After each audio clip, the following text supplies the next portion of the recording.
Renata es bien nervioso. Cállate, Mileno. No, yo estoy sorprendido. Fuera de orden, crónica de la desgracia nacional e internacional, plomería informativa, arqueología, paleontología, zoología, parasitología, infectología, zoología, coloproctología, oncología, otorrinolaringología, gastroenterología, psiquiatría, toxicología y medicina forense políticas. El aserradero político de fuera de orden abre sus puertas para recibir con los brazos abiertos a esos politiqueros caretabla que usted tiene con esa tabla obsoleta, desvencijada y periclitada en sus distintas variantes. Se la lijamos, se la limamos, se la barnizamos, se la sellamos, se la pintamos, se la contraenchapamos, se la martillamos y si usted así lo desea, se la pulimos o se la escupimos. Bienvenidos, como todos los días, les saluda Daniel Lara Farías, de lunes a viernes a las 8 de la noche. Un nuevo estreno, sábados y domingos a las 12 del mediodía. Siempre hora de Venezuela, siempre aquí en mi canal YouTube. Superamos la barrera de los 100,000 seguidores gracias al apoyo que todos ustedes nos han dado. Muchísimas gracias. Seguimos adelante, claro que sí. Ahora vamos rumbo al 1,000,000 de seguidores. Nos falta poco. Nos faltan nada más 900, menos de 900,000 seguidores. Cuando lleguemos les aviso. Pero por supuesto que tenemos que seguir trabajando acá para llegar a todas esas metas que serán simbólicas, pero significan dentro de su simbolismo mucho para nosotros, por la alegría que además le causa a la gente, que ha sido fundamentalmente quienes más se han emocionado porque este canal ha llegado y superado los 100,000 suscriptores. Neomar Hernández está con nosotros como todos los domingos. Señor Neomar Hernández, bienvenido. Señor Daniel, buenas tardes a todos los que todos los fines de semana nos ven. Y como yo siempre hago el comentario al principio, ¿tú recuerdas aquel programa que sacaba la televisión española que se llamaba Bricolaje?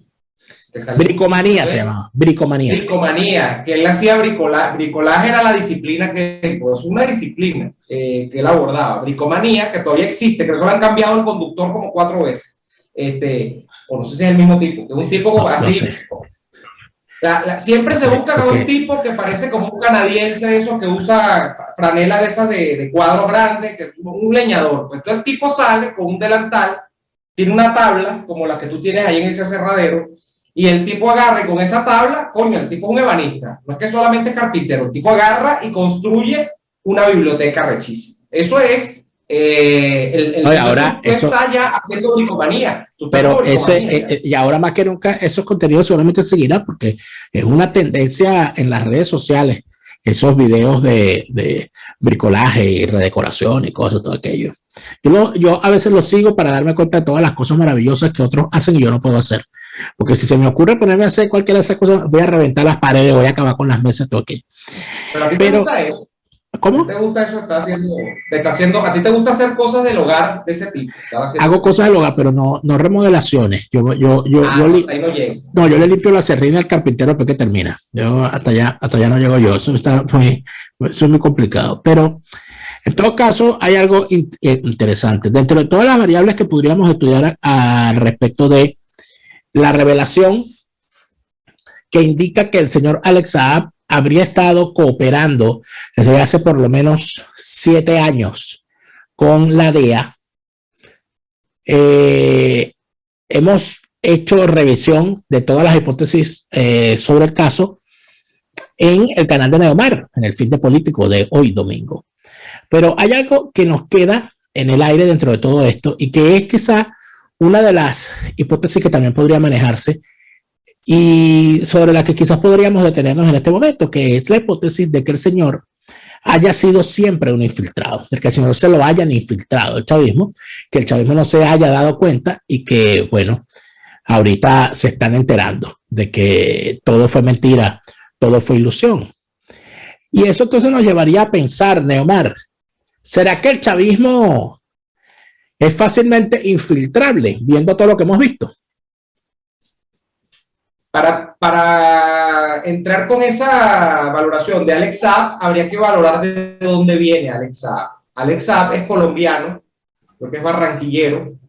Alex Saab comenzó siendo vendedor de llaveros, creo que en Colombia.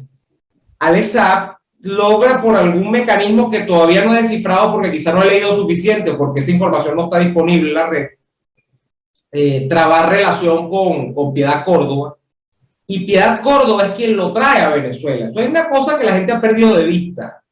Piedad Córdoba, que para mí ha sido siempre una mujer peligrosísima, no solamente por la frente que se gasta, sino por los intereses que mueve.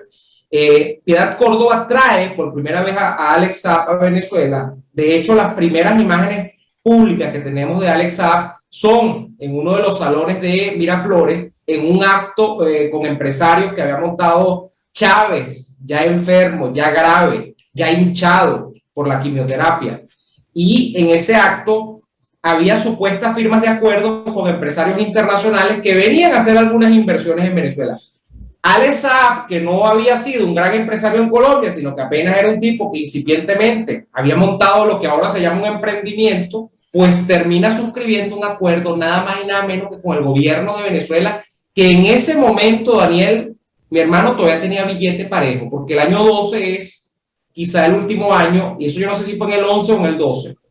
Entre el año 11, el 12 y el 13 son los últimos 3 años de la bonanza petrolera venezolana, de manera que todavía había plata en Venezuela. ¿Cuál es la última operación del raspalaolla en la bonanza petrolera venezolana? El establecimiento de la Gran Misión Vivienda Venezuela, que Chávez lo proyecta como la política pública que él va a propagandear para ser reelegido nuevamente, ya lo había sido en el 2006, en el año 2012 contra Capriles. Esa es la política que monta Chávez para vender un logro de gobierno. Ya lo había hecho con otras misiones en el 2006, Barrio Adentro, Mercal, etc. Maduro luego va a montar la caja CLAP, donde se va a montar Alex Saab también. ¿Por qué todo este largo cuento, Daniel? Porque habría que ver, si nosotros nos metemos en esa hipótesis, si Alex Saab realmente era una ficha de algún grupo de intereses a los que está adscrito. Yo no digo que, no diría que los maneja, pero a los que está adscrita Piedad Córdoba. Y estamos hablando de probablemente una cosa así como el Deep State o el poder profundo, dentro de eso que es la FARC, dentro de eso que es el ELN, dentro de eso que es cierto empresariado colombiano bien vagabundo, como lo hay empresariado venezolano bien vagabundo también. Estamos hablando de una casta política además colombiana que se hace tanto dentro del Partido Conservador, pero sobre todo dentro del Partido Liberal, de donde viene Piedad Córdoba. Es decir, estamos hablando de que habría que rastrear esos orígenes por allí para ver si es que él es una pieza que infiltran dentro del chavismo. Además, en medio, y lo decíamos en el fin de político, lo decías tú, de una destapada de cañerías que se está dando también con el caso de Piedad Córdoba, donde no se descarta que Piedad Córdoba pueda ser requerida ante la justicia de los Estados Unidos, porque la tipa está metida en el tema tanto del apoyo a la guerrilla, que eso es público, y ahora podrían salir cosas del narcotráfico, donde ya han salido cosas de su hijo y de su hermano. Entonces, allí habría que rastrear esos orígenes, ¿no? Porque allí podría haber alguna tela que cortar. Pero ¿a ti no te parece que el solo hecho de que el hermano de Piedad Córdoba lo hayan detenido en un operativo donde participó Interpol y la DEA, y que pocos días después se revele que Alex Saab, quien era uno de los patrocinadores? No se te oye, Daniel. Sí, que estuve una cosa aquí. Ahí, ahora sí. Cuando detienen al hermano de esta señora en un operativo donde participan la DEA y la Interpol, lo acusan de narcotráfico, y una semana o 2 semanas después, menos de 2 semanas después, se revela que Saab, al cual se vincula de varias maneras con Piedad Córdoba, porque se aduce que esta señora era quien lo metió en los círculos de poder, quien lo metió en Venezuela, quien lo metió en Ecuador, quien lo apadrinaba, obviamente a cambio de algo, porque no creemos que esos turbantes se paguen solos. ¿Tendrá que ver una cosa con la otra? ¿Será que todo esto es parte de lo mismo? Yo creo que sí, definitivamente que sí. No hay coincidencias en estos casos y efectivamente el caso de Piedad Córdoba está muy caliente en Colombia. Le ha creado además un problema a Petro porque Petro la pretendía llevar otra vez al Senado y Piedad Córdoba, que para muchos es un pasivo más que un activo, para esa izquierda, lamentablemente, que representa que Petro es un gran activo, porque recuerda que Piedad Córdoba viene del Partido Liberal, pero Piedad Córdoba se convierte desde el Partido Liberal en esas cosas que siempre surgen en el Partido Liberal, que son como una tendencia, que luego la tendencia se diluye, no hay mayor, ahí no hay mayor mar de fondo, sino que es como una voz disruptiva que termina siendo más bien una voz chavista dentro del Partido Liberal. Pero sí hay, evidentemente, para mí una conexión entre todo esto que tiene que ver con el hermano, que tiene que ver con la presunta delación de Alex Saab. Hay otra posibilidad, Daniel, dentro de la tesis de la infiltración, que es que Alex Saab sea un infiltrado no del grupo de poder de Piedad Córdoba ni de Piedad Córdoba, sino que a Alex Saab se lo hayan puesto a Piedad Córdoba y por rebote Piedad Córdoba se lo haya puesto al chavismo. ¿Y quién se lo puede haber puesto a Piedad Córdoba? Pues estamos hablando de la propia DEA, desde el principio. Estamos hablando de Estados Unidos. O sea, esta es una segunda variante de la tesis donde no es Piedad la que infiltra a Alex Saab, sino que a ella le infiltran a Alex Saab. Que fíjate cuál es la función tan importante que termina cumpliendo Alex Saab. Alex Saab no es importante por lo que lo estaba procesando la DEA en principio, por lo que lo contactó la DEA en principio. La DEA en principio contacta a Alex Saab por unos sobornos, porque él está en una estructura donde él ha transferido millones de dólares o miles y cientos de miles de dólares a funcionarios venezolanos por unos contratos con el Estado. Eso es un delito, y eso es un delito internacional en tanto están involucrados, por supuesto, segundos y terceros países dentro de estas operaciones, bancos de segundos y terceros países, dólares, que no es la moneda nacional venezolana ni la colombiana. Pero ese no es el caso importante, ese no es el delito importante. Alex Saab es importante al final del día, es porque él termina prestándose para hacer, nosotros lo llamamos un testaferro, pero no sé si en el caso de él sería propiamente un testaferro. Él se convierte en un operador financiero. Alex Saab se convierte en el tipo que en Centroamérica, sobre todo en México, logra cambiar petróleo o intermediar en los tratos de cambio de petróleo por alimentos, petróleo por cualquier cantidad de vainas que te consigas y que te las den en medio de un contexto en donde tú no puedes depositarle, porque tienes las cuentas trabadas a determinados particulares fuera del país. Él se convierte en un intermediario con los intereses de Irán, donde también hay una fuerte estructura de legitimación de capitales que tiene vinculaciones con el régimen venezolano. Entonces, Alex Saab no es importante porque hizo el desfalco que hizo con la Misión Vivienda. Él no es importante porque terminó convirtiendo lamentablemente las cajas CLAP en un mecanismo que por supuesto es, y estaba concebido para eso al principio, que fue el mecanismo de controlar a la gente por el estómago y además ganarse unos reales con la importación de esa comida de muy mala calidad. Esos son delitos, pero él es realmente importante por su importancia, valga la redundancia, dentro del organigrama como aguantador, como intermediario financiero. ¿Y quién? ¿Por qué traigo toda esta historia al cuento?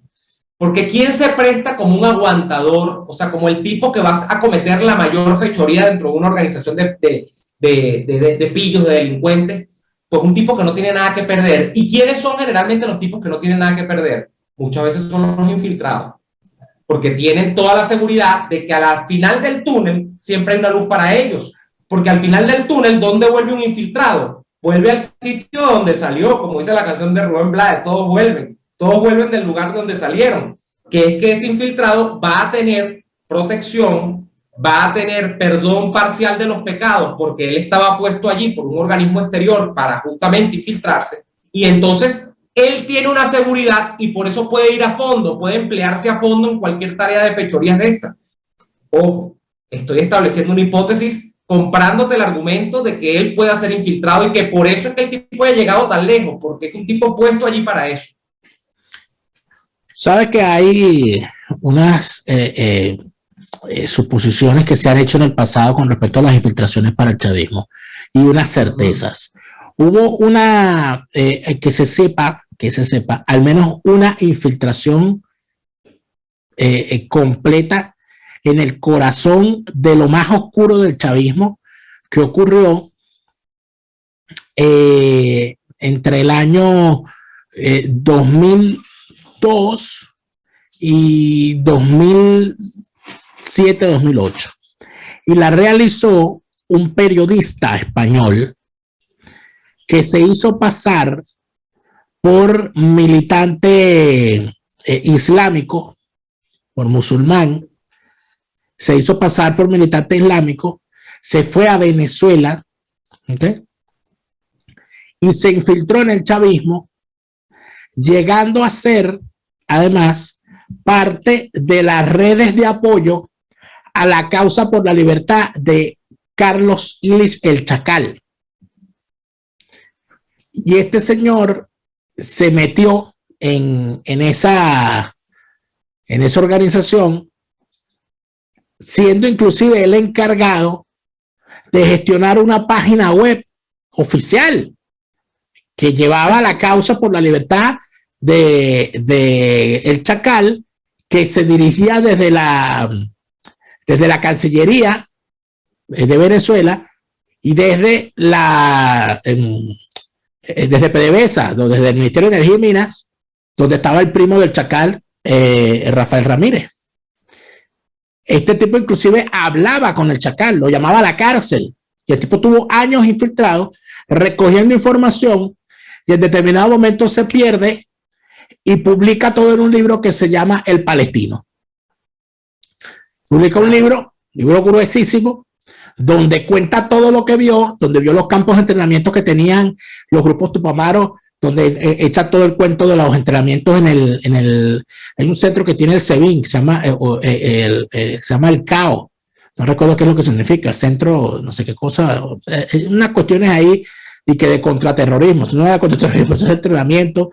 El tipo habla de todas las vinculaciones que había entre todo tipo de organizaciones terroristas infiltradas ya para aquel momento en Venezuela, y por supuesto publica eso, y eso genera, bueno, un terremoto interno en el chavismo, donde termina un poco de gente señalada de ser infiltrado. Uno de esos personajes al cual se le, bueno, en ese momento se cayó, y se señaló que el tipo era un infiltrado. Dicen que se murió. Este señor que hablaba a nombre de los tupamaros, y cada vez que hablaba de los tupamaros decían, él no es de los tupamaros. El chino Carías.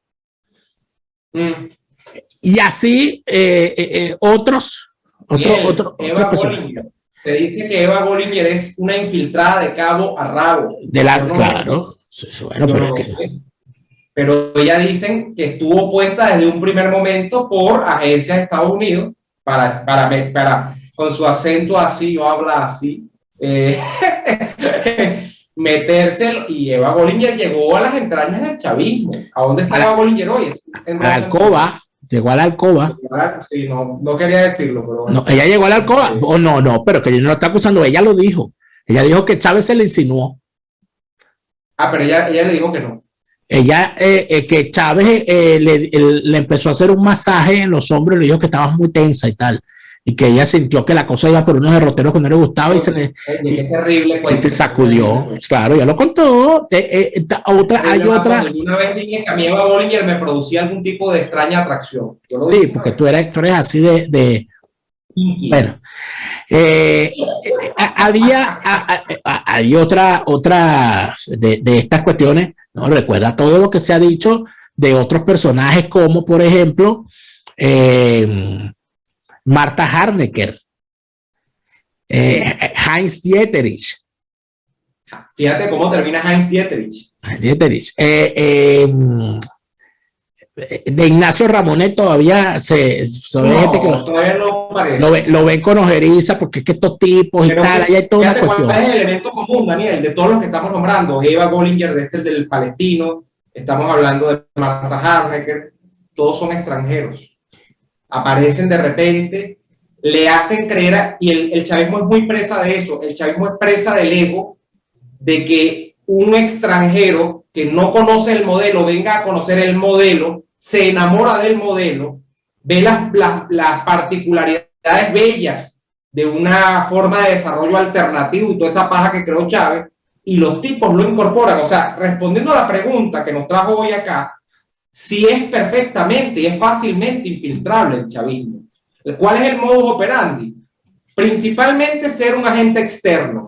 Cuando eres un agente local es más difícil porque en Venezuela pues ocurre como en todos los países, generalmente todos los conocemos, ¿no? Y hay desconfianza, hay un elemento de desconfianza de la revolución por sus propios connacionales, porque obviamente un connacional se ha vivido y se ha mamado todos los rigores de lo que significa ser chavista realmente, o de lo que significa padecer al chavismo. Entonces de ahí va a haber un elemento de desconfianza. Pero el chavismo siempre va a dejar el espacio a la duda, o el paréntesis al suspenso, con alguien que no viva en Venezuela. Y que ese alguien que no vive en Venezuela llega y dice que se enamoró de repente de esto. Fue lo que hicieron todos estos carajos que tú estás nombrando. Mujeres, hombres, todos decían, no, me llama la atención Ramonet, Dieterich, porque es un modelo alternativo de desarrollo. Siempre lo que sé. Entonces es un elemento importante tener en cuenta. Y si el infiltrado no es Saab, sino Piedad. Bueno, volvemos a lo mismo. Pero eso sí sería maraca, cuento yo. Porque eso sería una novela. Córdoba, sería una novela por que llegue Piedad, se quite el turbante y debajo del turbante tenga una corneta. O un micrófono, como este. O tenga un sombrero de estos Estados Unidos con la gente del Sam. ¿Te imaginas a Piedad con ese gorro? No, o la peluca de Trump. Mira, pero fíjate que el elemento coincidente con la infiltración siempre es estos rasgos que te decía. Un extranjero y el elemento de pues, la novedad, pues de venir y decir que es un modelo alternativo. Aquí, mira, aquí nos cayó un espía. Infiltrado por ahí. Nos cayó un infiltrado. Ahí estaba uno que llegó, bueno, nada, cosa que pasa. El tema es así. Pero claro, si tú comienzas aquí a alar esta cabulla, este rollo de pabilo, pues no terminas nunca. Porque en una historia de infiltración, tú conoces los detalles al final de la película. O cómo se construyó, por ejemplo, ahora yo me siento como en la Siria de la película del espía, de la serie del espía, que la hizo Sacha Baron Cohen en Netflix, ¿no? O de la película, no, hay una que es peor, Los Infiltrados. El de Presente es la mafia. No, pero es que bueno, exacto. No, tal cual, en cualquiera de los dos casos aplica, pero ¿te acuerdas lo que decía? Tuviste el espía también, y en el espía él dice cuando está arrancando porque claro, echan la historia como si él la está contando, que al final no la cuenta, porque coño, le puede spamear a la gente, él lo matan al final. El caso es que él dice que cuando él llega a Siria, en aquel momento, estamos hablando de los albores de la revolución, bueno, que pone a papá Assad en el poder, el BAT, el partido del BAT, él dice, Siria era un campo para el espionaje. Todo el mundo se espiaba unos con otros. Eso ocurre mucho en estos regímenes también. No, sin duda. Eso ocurría muchísimo en la Alemania comunista. Tú sabes, y hay una cosa importante, ¿no? Que tiene mucho que ver en esto de la cuestión del espionaje, de la infiltración. El rol que cumple, eso que llaman, el que tiene información tiene el poder, pero es que fundamentalmente lo que termina armando unas madejas terribles es el chisme. Por eso es que el profesor Agustín Blanco Muñoz siempre dice que como en Venezuela no hay política sino politiquería, lo que funciona es el chisme. Por lo tanto, lo que corresponde es crear un ministerio del chisme para que lo regule, porque de eso que se trata todo. Pero en todo caso se nos acabó, para que regule el chisme y le ponga coto dentro de una yo creo que al final de este programa la gente va a quedar con la cabeza así, porque hemos planteado una cantidad de cosas que, bueno, no las estamos dando por sentado. Pero sí, pero es que no podemos dar por sentado. Lo que nos queda es la especulación, no hay información.